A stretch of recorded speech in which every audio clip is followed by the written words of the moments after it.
everyone.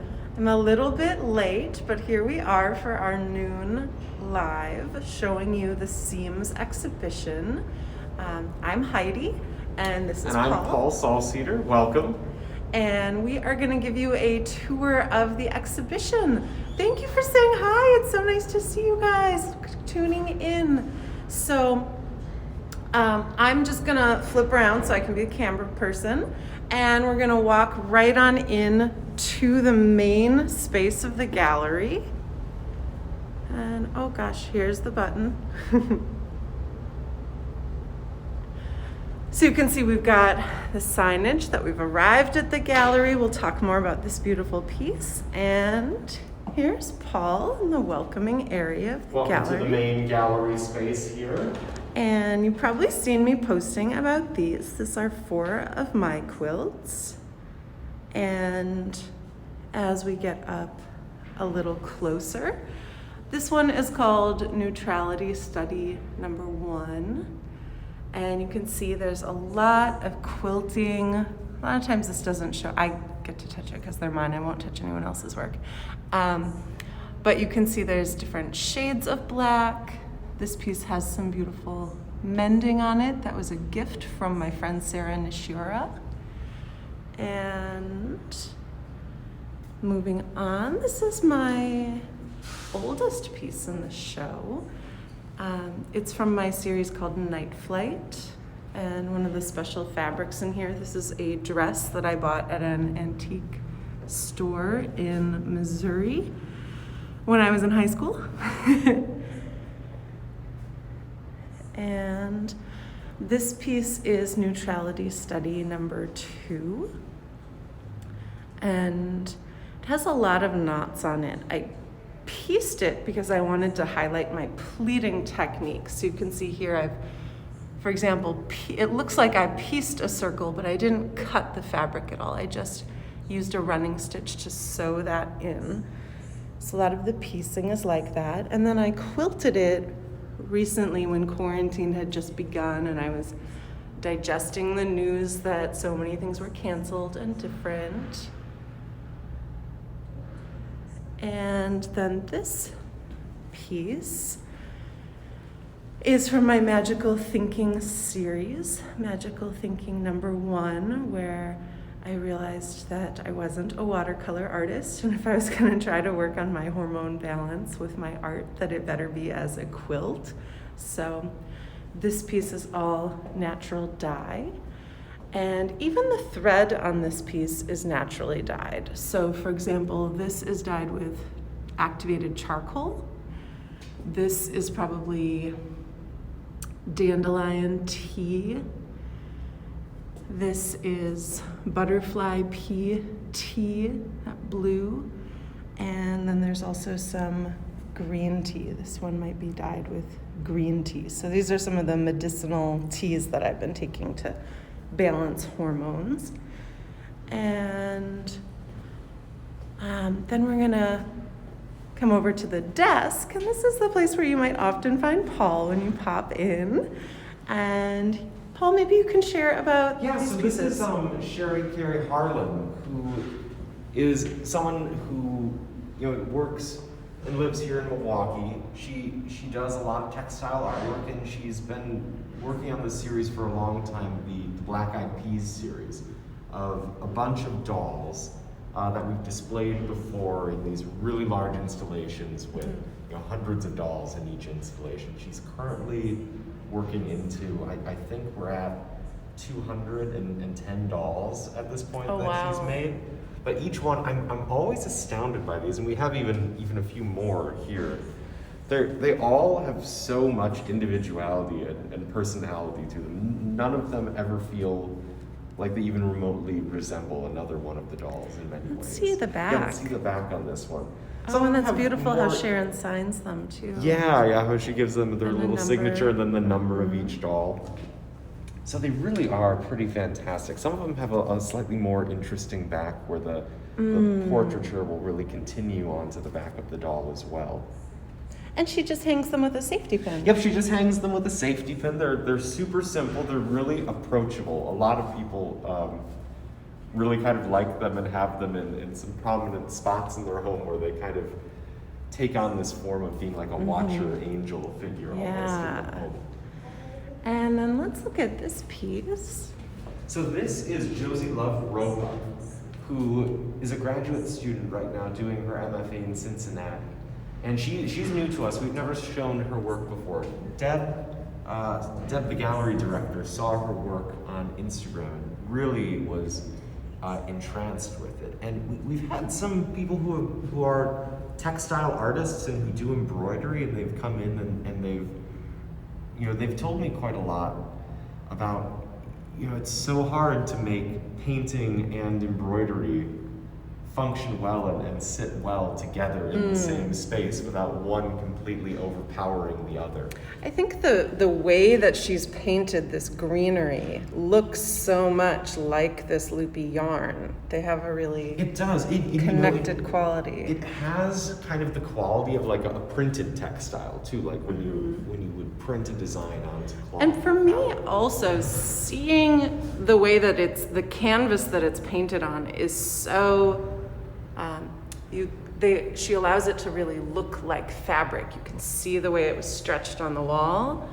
And so it's this reminder that painting is done on fabric. Indeed, it is this reminder that I think painting and textile are not nearly as separate as they've traditionally been in kind of the field of art scholasticism.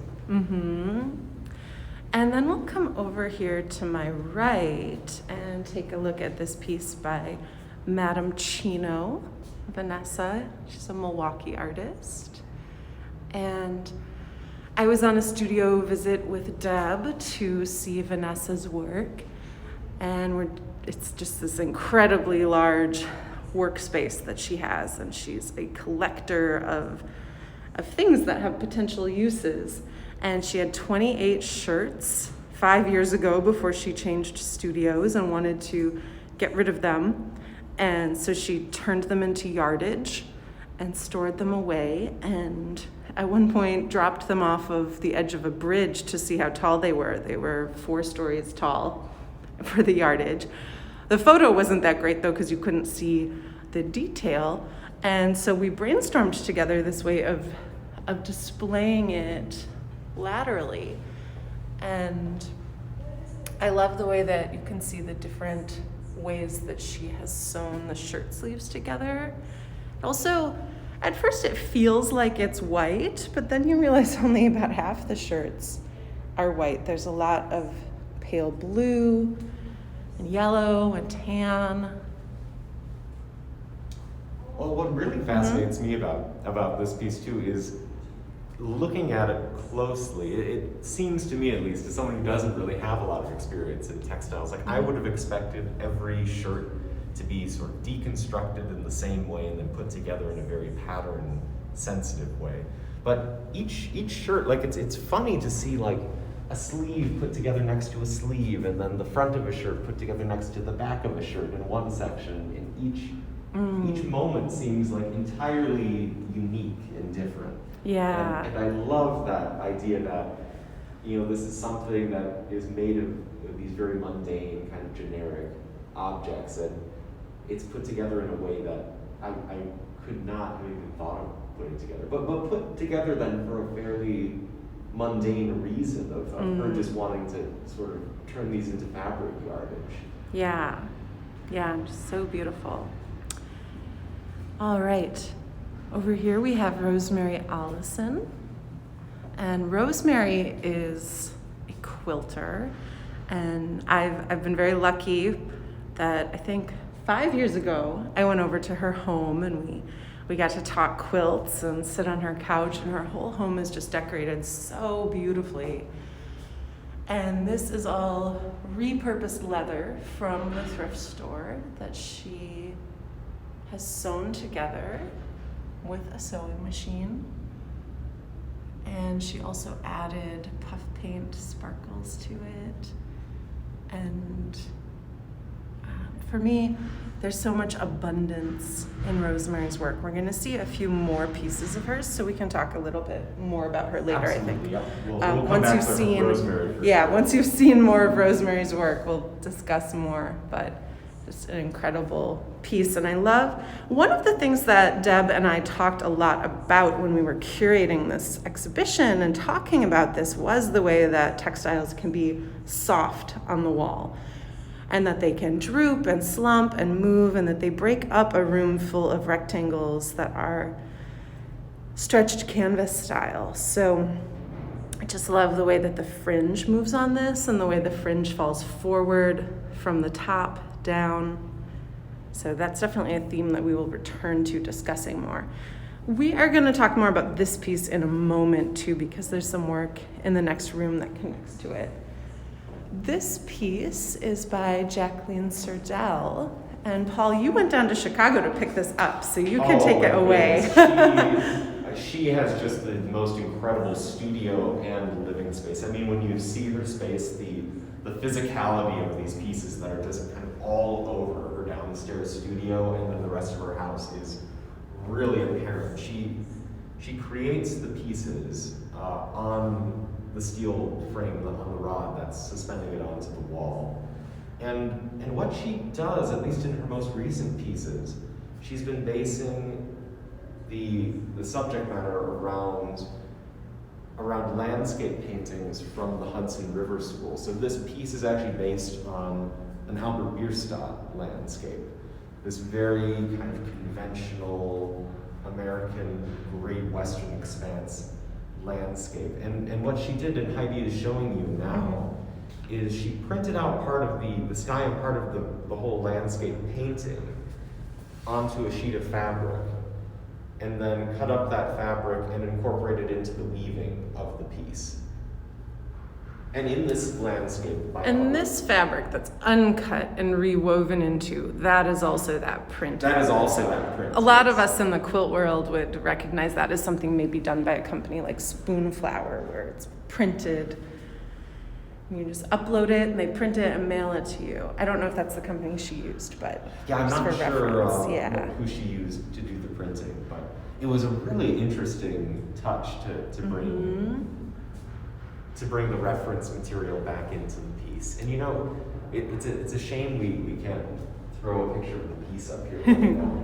But one of the things I love about Jacqueline and the way that she writes about her work too is that there's so much athleticism in her family that she did a lot of, I think, was it rock climbing or was it a different sport? Volleyball. Oh, okay, yeah, volleyball. But she's very athletic, and so she's got a lot of this rope is like rock climbing type rope and from athletics. And it's interesting. Paul, why don't you stand next to it just for scale? Just for because it does depict mountains, and I think you start to see that in the way the textile moves, especially if we get a side angle of it, we can really see how built up the rope is, and it really starts to become these crags and these fissures in rock, and you see kind of the fabric nature of landscape, how things are interwoven into each other.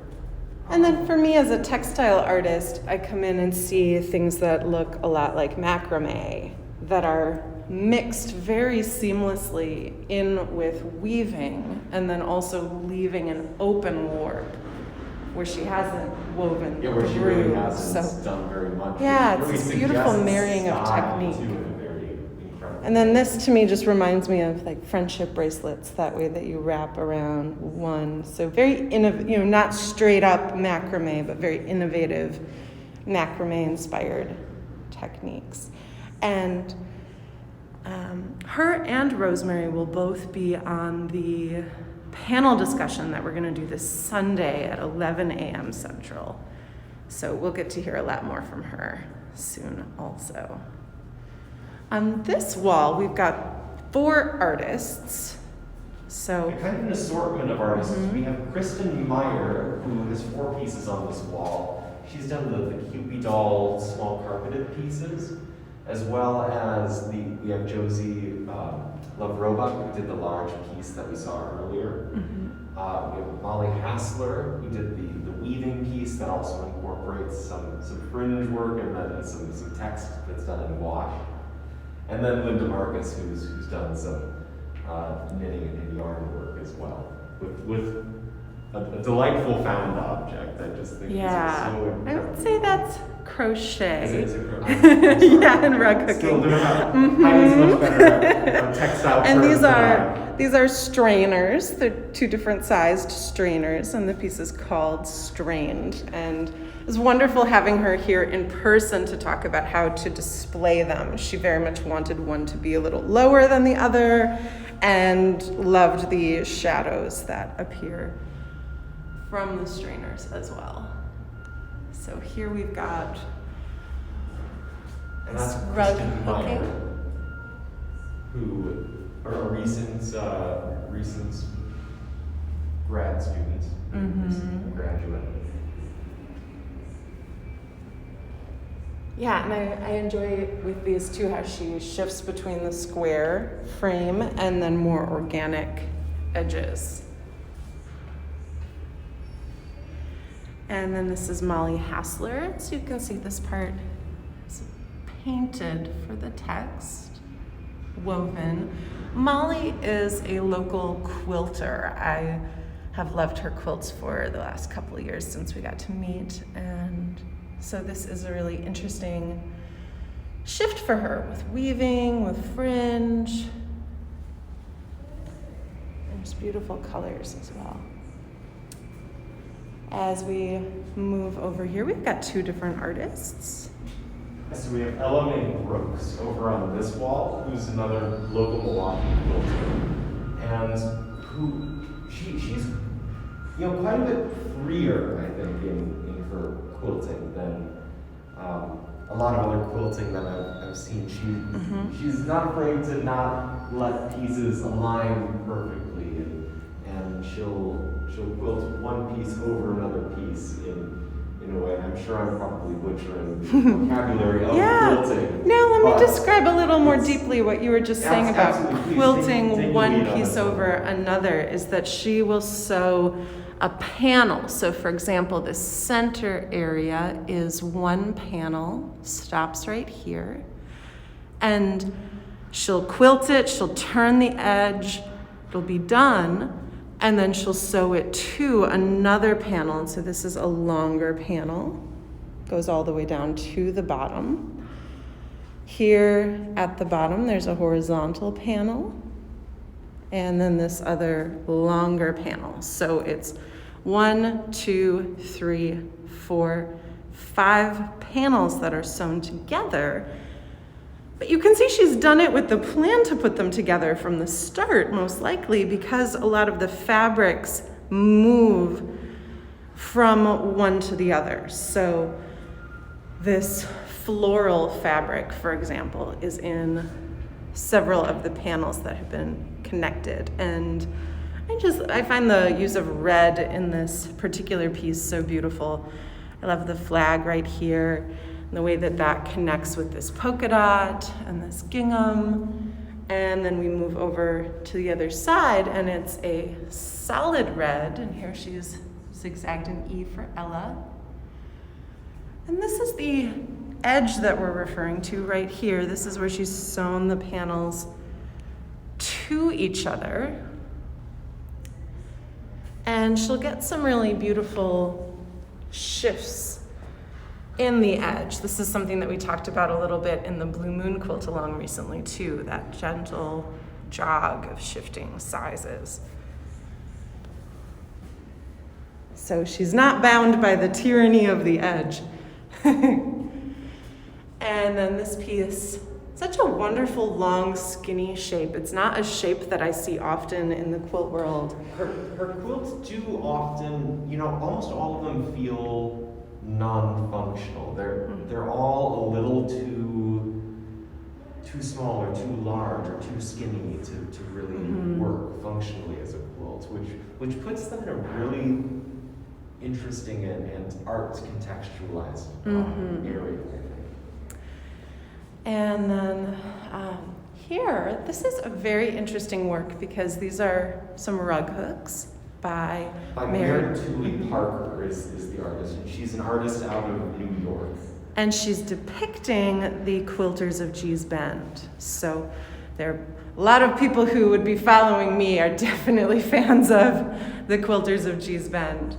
So, yeah, Paul, do you want to share a little bit more about Mary? Mary is also going to be on the panel discussion on Sunday, so we'll get to hear a little bit more from her in person about what she's doing as well. Yeah, what I really love most about her pieces, I like that you're getting really close in. Just for scale, not touching, but that's some tiny work to get such a precise and familiar face. It is incredible how she's been able to accomplish these just fantastic portraits. I particularly love the portrait here of Susie Will Seltzer.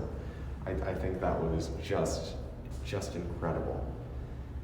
And there's a little inspiration from Gustav Klimt there in the background too, isn't there? She did take some Klimt inspiration. She didn't keep rigidly to the idea that that the pieces had to depict their quilts. There are, like in this middle piece, you have a Gee's Bend quilt featured in the background of what's going on with the portrait. So you have that kind of familiar association between the two. But allowing herself to be kind of free and improvisational as well. Absolutely, and depicting a quilter and depicting a portrait of a quilter in a medium that isn't a quilt too, I thought was a very interesting choice. And so powerful because I think that these quilters have impacted artists in mediums that go so far beyond just quilting, just fiber art. I think a lot of painters are influenced by them, and so it feels very appropriate that it's not quilt portraits.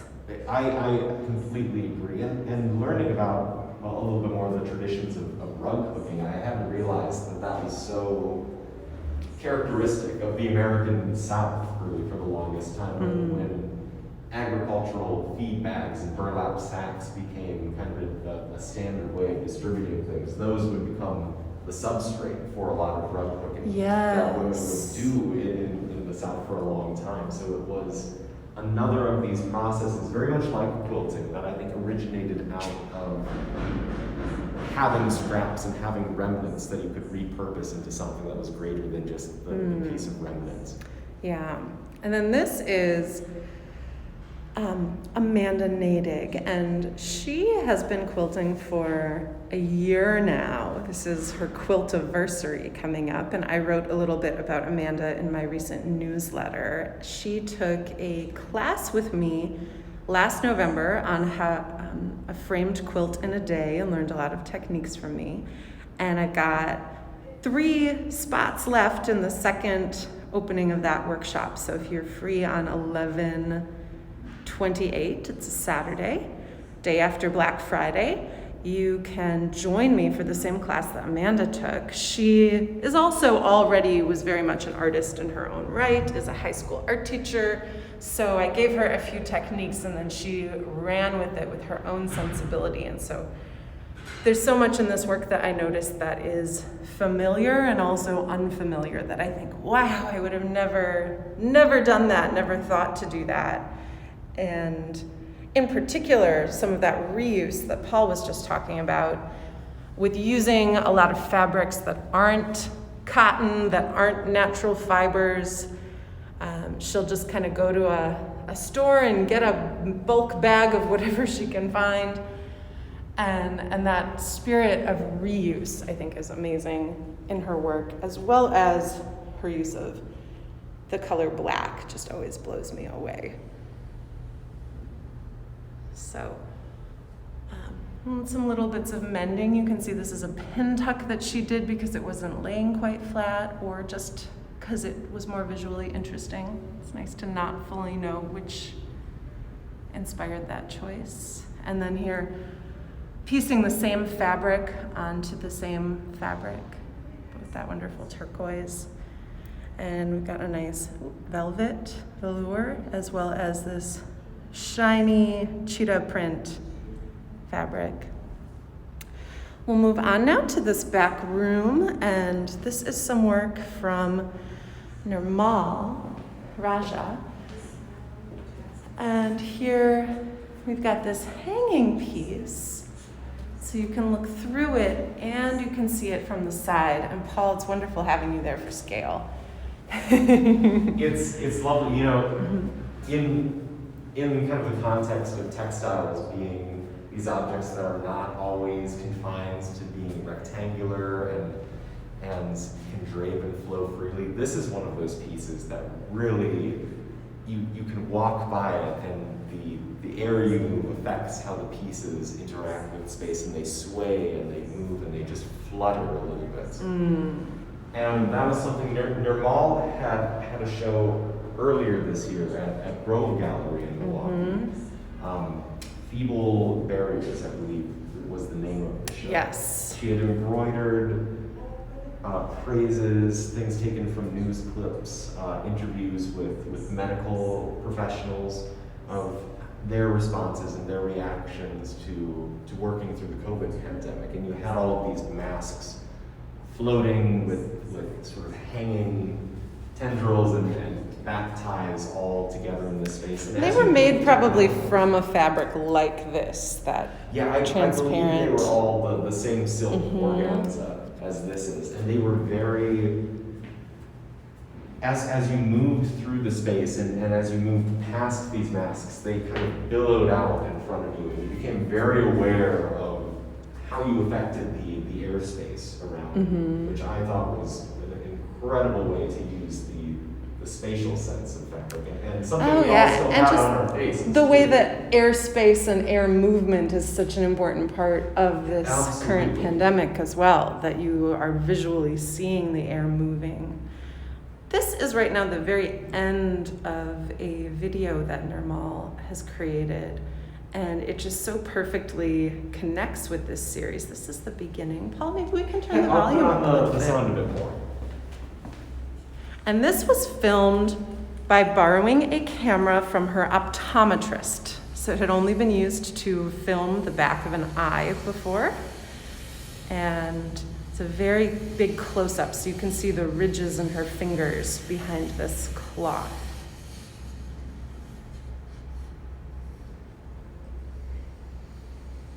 Can I ask a question of a thread? The light I saw through my mother's sari, shielding my head in her lap,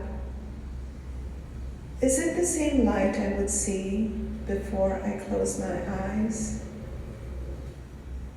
The smell of jasmine in her hair, mingled with sweat and spice, could it be the same smell I breathe before the devouring fire? If life is an act of weaving, can breath be thread, going in and out of you and me?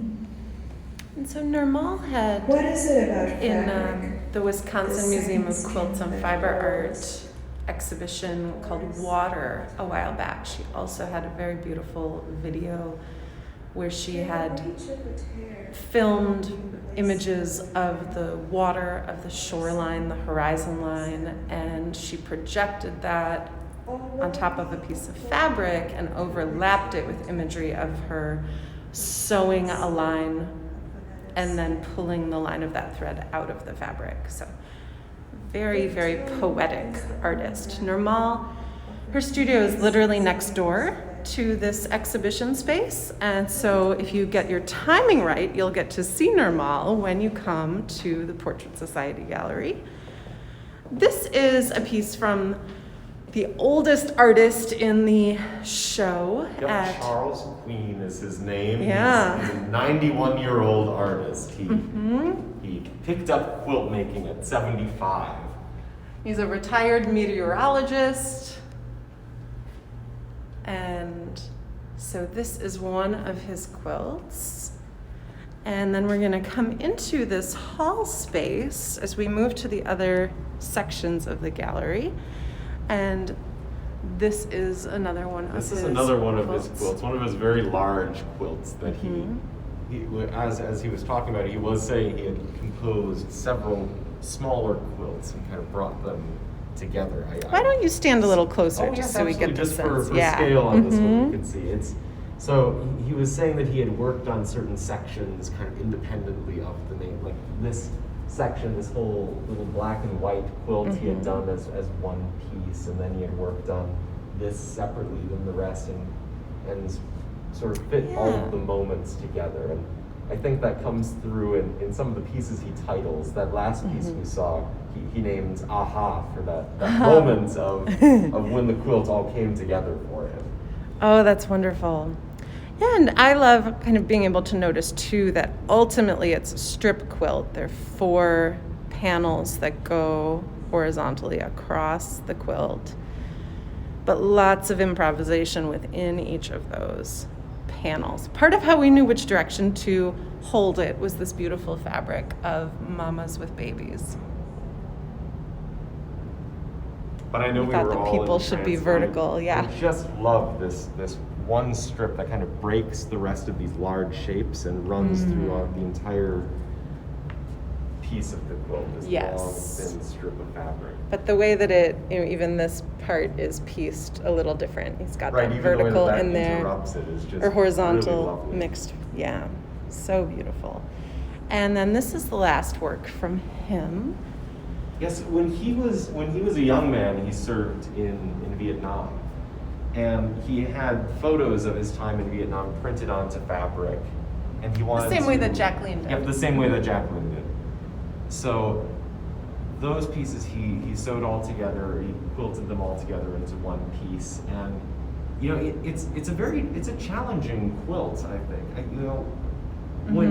think when someone thinks of a quilt, I always think comfort and warmth and something you can wrap yourself in and be kind of embraced by this more comforting thing. And to have Paul, I rarity would just to love subjects. to remind you that is a common misconception. I know, that's a horribly common There's misconception. a that rich absolutely is. history of political quilts There is, and like, complicated brigades, subjects, quilts, and there yeah. are so many examples. But where every that's time not they the still case. strike Right. people, I think that's part of why they're such powerful works and have been for centuries such a powerful way of working I is think because they have a there's an context that's inherent also comfort.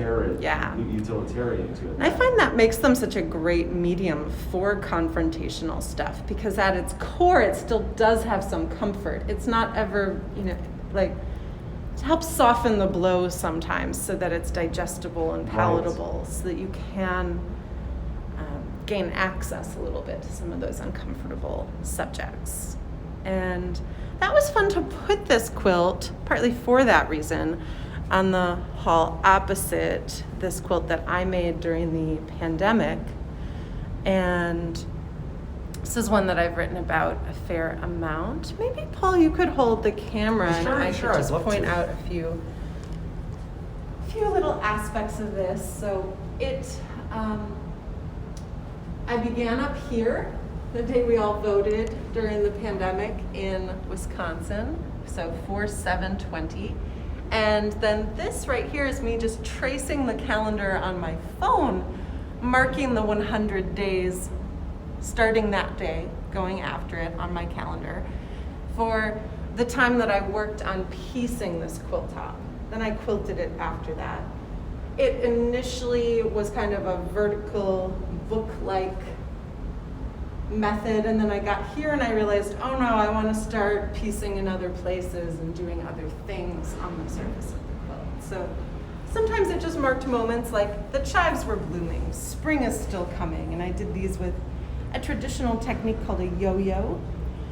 And then other areas of the quilt, I started near the end, I did this middle section last to realize so much of what was going on at the time was invisible and that those moments were sort of problematic. So I traced my hand, but I didn't depict the hand, I depicted the space around my hand. And also, thinking about history, certainly hearkening back to the caves of Lascaux, as well as thinking back to all the different pandemics and things that have happened before that connection. And then these are a lot of pieces of silk that I appliqued in place that you don't see at a distance, but you get up close and you realize, oh, there is patchwork in those areas as well. They're not just empty. So just a really special series. And I chose 4 words that stuck out to me for this when I titled it. So it is called Muse, Pandemic, Invisible, Sweetheart. And we mentioned a little bit already the pandemic and invisible aspect. Muse is this word that I put down here with this rabbit and this nest in a book by Sally Mann that I read a couple years ago called Hold Still. She talks about a muse, the way that a rabbit will circle around and then sleep on the grass, and it will leave a mark where it slept. So later you can see that place where the grass is softened, where it was exposed to the body heat of the rabbit, and those marks that we leave on things. And so during this time, I was thinking a lot about how my actions affect other people's actions, and this seemed like a very poetic way to add that element to the work. And then I've added this word sweetheart, and part of it, it's just that yesterday I celebrated my 1-year anniversary with my sweetheart, and so that was kind of part of this moment, was that I had a person to see during the pandemic. We thought we were both going to do a 100-day project. He only lasted about 9 days, but I did the whole 100 days. As well as kind of thinking about sweets. So I have this word sweeter. I also have this word satiety, about like knowing when you're full. And this yellow skirt is familiar for people who've seen my work before. It's more of that same skirt from a quilt called But Was That Me? And it's a lot of thinking about my waistband and thinking in moments where I thought, this pandemic is great, I'm not going to eat out, I'll just make healthy food, I won't be tempted by anyone, I'm going to lose weight and feel great during the pandemic. And then realizing pretty quickly that that was juxtaposed with feeling lonely and not being able to do other things, but at least I could have a tasty snack. So just kind of feeling like I was losing my habits around food and feeling very confused about that during the time of the pandemic. So I liked how I got kind of a double dip of referring to my sweetheart, but also referring to sweets and that kind of internal thing that I think a lot of people kind of talk now about the pandemic 15. So as we continue over here, this is a work by Shannon Moulton. She's another Milwaukee artist, and when I went on the studio tour with Deb to see her work, she was showing us her industrial machines and talking about how she had traveled out of state to learn how to make boots, leather boots in the traditional way. And I love the way that this connects with the work from Rosemary Allison too, and that we've got these 2 artists who are working in leather in a textiles exhibition. It's not one of the first materials that I think of when I think of textiles, but they're beautiful people, like kind of thoughts around textiles being a second skin or a second house for the body, and to use actual skin to make textiles seems so poetic and powerful. Rosemary's work is secondhand, having been clothing and then is deconstructed back to leather. This work is also reclaimed leather. Shannon is just an incredibly conscientious person in terms of sourcing things, being ethical. She's very connected to natural remedies, being outside, being very, very in tune with the planet, and that alternative way of reclaiming leather, not from a thrift store, but from other sources of things that are, not good enough to make a chair, or a chair for a car, for example, that she can find lots of uses for that leather. So this is just a really stunning piece that she worked very hard to get done on time for us to have for the opening too. It's another piece that was made during the pandemic, conceived during that moment. That's part of why we've displayed this piece next to my piece. So very thoughtful connection in this hallway among all three of those works.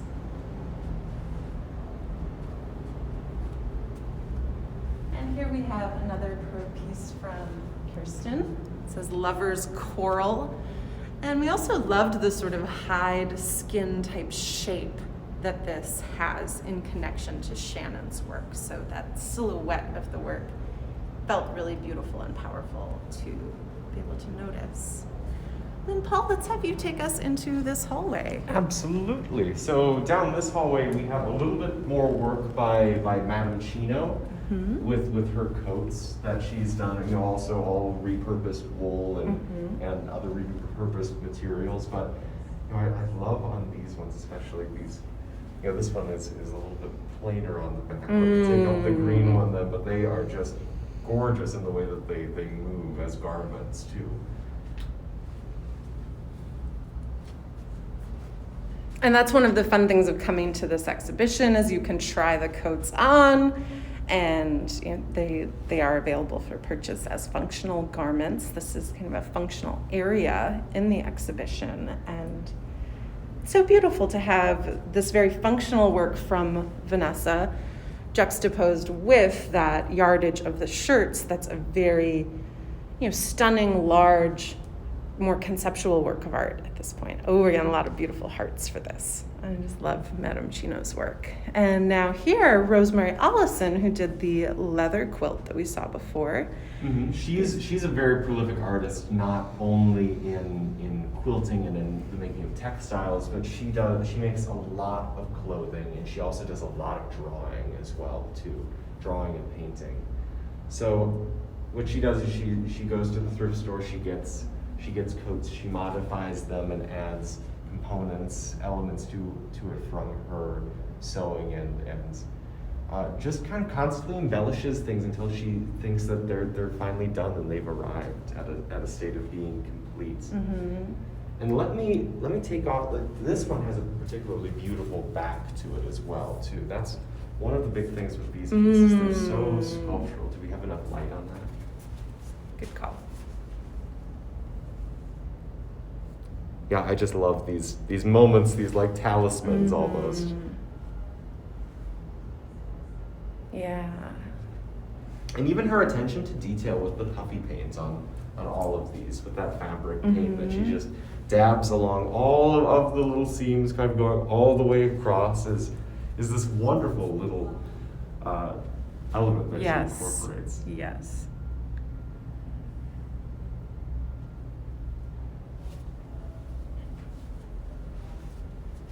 Yeah, and these are all hand cut by her, and just using that negative space with so much innovation.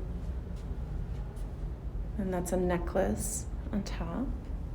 And then this is one of her drawings that, you know, if we can get really up close to it, I'm not sure how that'll be with the shadow, but I think her drawings really owe a lot to her textile practice too. Yeah. I mean, there's this effective kind of repetition and redoing and rehooking and over and under that feels very much like textile in the way she executes drawing. And that awareness of the negative space, filling that, and you know, just you notice the textiles, you notice the clothing and the necklace and the earrings on the woman in this portrait. And it's such an important part of Rosemary's work that felt really special to be able to include this piece in this show. And these are some necklaces by Rosemary. You have also some lovely necklaces. She really uses every scrap of what she has. So in the necklaces, you can see the cutouts of a lot of the circles and the pieces that she uses in a lot of her other work. She'll cut the circles out of here and then use the really beautifully shaped scraps to be part of her jewelry instead. And as we come down this way, we've got a piece from Josie Loveroma again. So here you can see a different approach with that smaller work, but still incorporating both paint and embroidery. This has some pieces of felt as well. So here, for example, is some felt that's held down with thread. Here is some felt, and that is glued down rather than being sewn down. So it's really remarkable ability to combine paint and textile. And we've got another portrait. This is from Rosie Petrie. And she's a fellow quilter. She and I met when we were both finalists for the Pfister Artist in Residence, and she was ultimately chosen as the Pfister Artist in Residence a year or two ago. And she's just a remarkable talent at portraits and getting faces. We'll go into our last room, so the last leg of our tour. This is a new construction space for the gallery. And here we've got one last piece from Rosemary. So you can see lots of circles. That's a very thoughtful extra with the tails of her thread. Yeah, she loves to leave Yeah, they the have strings this from cobweb doing the sewing quality. machine. They just kind of let them hang and let them tangle and kind of progress and egress to whatever state they Yeah. really go to. So I Yeah. love the fact that she isn't so preoccupied, I think, with having the work be in the completed state that's in forever. 'Cause inevitably these strings get tangled and they get Yes. bunched, and I love that sense that the work kind of continues to be made as it's shown and moves and goes onward. Yeah, just to get one last taste of the layout of the gallery. All those spaces we've been before. This is the last leg. And here we've got Sharon Carey Harlan again. And For everyone from the beginning of the video who's still on with us, this is the same woman who did the dolls at the toward the very beginning.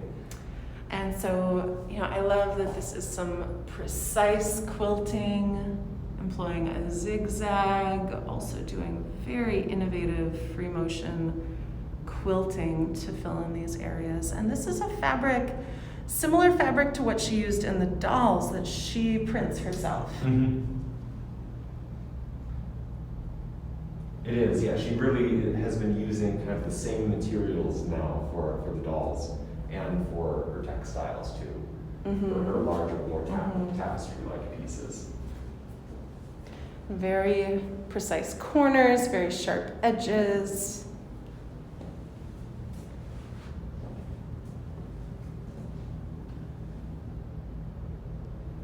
And the debate that we had around to have two side by side or just one, and how to organize this room. It was a very thoughtfully made decision for us.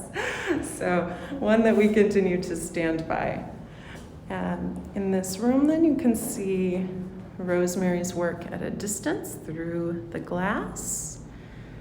And then we've got these very sculptural. Yeah, these Judith Mullen pieces, who's an artist down in Chicago. She is very interested in, as part of her studio practice, she goes for a walk in the woods every day before she starts making. And she's interested in this process of sort of decay is maybe too simplistic of a way to put it, but she really references things like bark and sap and these natural processes of egress in a lot of her work. And really pushes textile to kind of the border of what I think some of textile can really be, where she's added, she's using yarn, but she's plastering one side of the yarn then, so it becomes rigid But still slightly flexible. When we were installing the work, it's sort of terrifying the way that it can move a little bit, and then you remember, oh yeah, it's a textile. It can withstand that it is slightly flexible. And so here's more of that pipe cleaner with the plaster. These are called mask, and then they have a number in Roman numerals that's hard for me to read, but part of a mask series. Yeah, her main two series right now have been the mask series that have been wall pieces, and then the figure series that have been standing sculptures. very human words. And she's been using a lot of bandages too, which kind of felt very appropriate to me right now. In the top here, if you want to bring the camera around, you can see these bandages that she's also covered in resin. So you have this interplay with the idea of healing and sap, which in many ways can kind of be the healing systems of a tree that forms the resin. And just matte finish versus glossy, such complex, really beautiful to get to see in person. And then this is a work from me that is 11.5 feet tall, and I was so enthusiastic about being able to display it vertically. It had been initially dreamed up horizontally, and it's about looking at the stars, looking at the clouds and the sky, and began to realize over time, oh yeah, I look up, not across, when I see those types of things. And so I feel very special getting to see this work displayed this way. It is made mostly with bed sheets, and here you can see a little bit of evidence of that edge that would be by your face. And this is one of the very first quilts that I made that was entirely done by hand, both hand pieced and hand quilted. I had previously machine pieced and hand quilted. And the technique for this whip stitch here is one that I learned when I went to Seoul in South Korea and learned about Korean patchwork. And when those lines stop and start, it's just because I changed thread color, so you can see it and can't see it. And then there's also this layering beneath a more transparent fabric.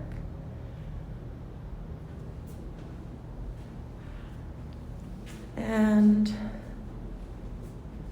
the very last work is one that came to us by coincidence. It was just sort of meant to be in the show. As we were installing everything, we found this rope outside, and the building manager said that he didn't, have any claim to it. And we loved how weathered it was. Deb found it, and it resonated. It felt like another way to have something more sculptural, another reminder of some of the textiles that we encounter. So excited. We're almost exactly at an hour. If there are any questions, you can take a peek at that. Mostly it looks like just people saying hi. Just scrolling back. Wonderful. Well, thank you guys so much for coming to see the show with us. And we appreciate it. It's up until November 28th. We're open, or the gallery is open, on Thursday, Friday, and Saturday from noon till 5. And you'll find either Paul or Deb in the gallery to walk you through, answer questions. We have a limit of 5 people in each space, with masks on, of course, so much stricter guidelines that we've self-imposed as opposed to the guidelines from the CDC. So hopefully just a space that you can feel really good about coming in and enjoying and getting to see more of the work. So thank you guys so much. You're welcome. Julie, thank you for tuning in. Oh, wonderful. Carol, Amanda, thank you guys so much for tuning in. It's wonderful to get to see all of you. Have a great evening, great afternoon, and thank you.